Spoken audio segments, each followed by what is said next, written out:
Welcome back to CT Sports Now. What a night of semifinal or quarterfinal playoff games we had last night. What a night of semifinal games to come. Sean Patrick Bowley of GameTime CT is here to rehash some of these games. And, of course, listen, I'm not rubbing it in. I'm just saying I was on the Shelton bandwagon earlier, and you on the West Haven bandwagon early.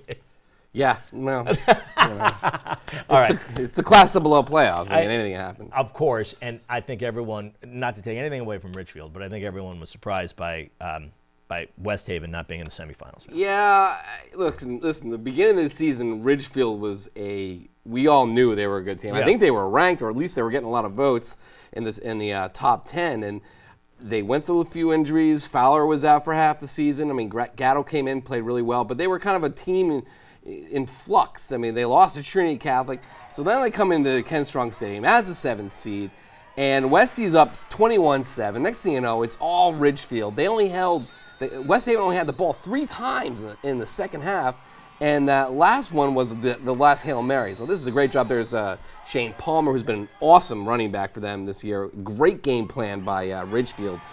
And it was, the defense was just outstanding. That was a question mark coming in. Would Ridgefield's defense be able to hang with the Westies? And, Anthony Godfrey, West Haven's awesome back, didn't play in the Fairfield Prep game, might have been still a little bit banged up, more than they let on. But that's a tremendous job by Ridgefield. I mean, to go into Ken Strong Stadium, beat an SEC undefeated team, yes. One of the shockers of the night. And everyone was anticipating that game could be, a 50-48 game or whatever it was, right? We knew a healthy Ridgefield could maybe make that really a tight, and sure enough, they win. So there you go. And so now you have Ridgefield on the road at the number 6 seed in Double L, Shelton, because Shelton beats Newtown. Newtown a little banged up. Yeah, unfortunately, Newtown really. We don't know how much they would have been able to contend with Shelton, but there's David Wells. They're an excellent quarterback, one of the best quarterbacks in the state scoring. But Newtown with all kinds of problems with they got with special teams. Here's a punt return touchdown. And it just wasn't Newtown's night. First of all, they have their outstanding 1,000-yard back out. And then before the game, the shocker of them all, Ben Mason, career finished. He went out for the coin toss. Everyone from Shelton is freaking out about it. Is he or is he not going to play? Sure enough, he doesn't play.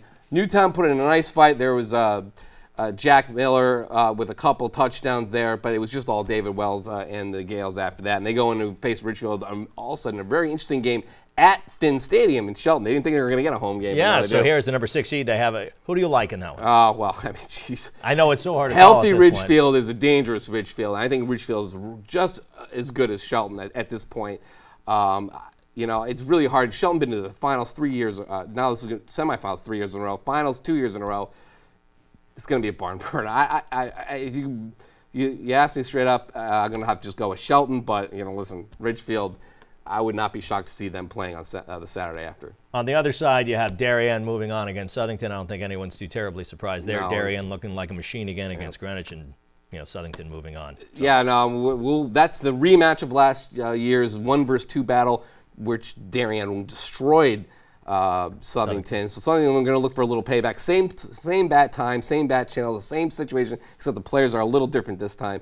I know Southington knows that Darien not the same team they were a year ago, so I'm sure they're going to go a little more confident this time around. Class L, New Canaan gets a good matchup against Massac. Massac played very well in that game, but nobody should overlook Windsor. This Windsor team just comes in and shuts out, puts up 40-plus points against Harding. Yeah, Kari Grant, Jason Pinnock.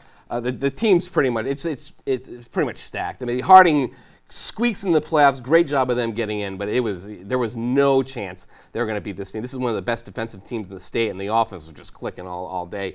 I expect them. Then now they get this rematch with the Middletown. They won on a defensive touchdown last week. It was a very even game up to that point. Even Middletown had them up big. They're still very dangerous. That's going to be one of the best games of the semifinal night. They all are, but that rematch with Middletown should be really, really interesting. I think a lot of people are anticipating that Windsor New Canaan matchup there. Yeah, I mean, Windsor's one of the only teams other than Darien. Windsor's the only team other than Darien to beat New Canaan. I think it was like 3 or 4 years. So I know that the Windsor players really think that they they almost had them last year, and then Darien went on to win, New Canaan went on to win the state championship. Really close battle. I'm sure Windsor gets there. They're going to be looking for some payback, and those Windsor New Canaan games are awesome.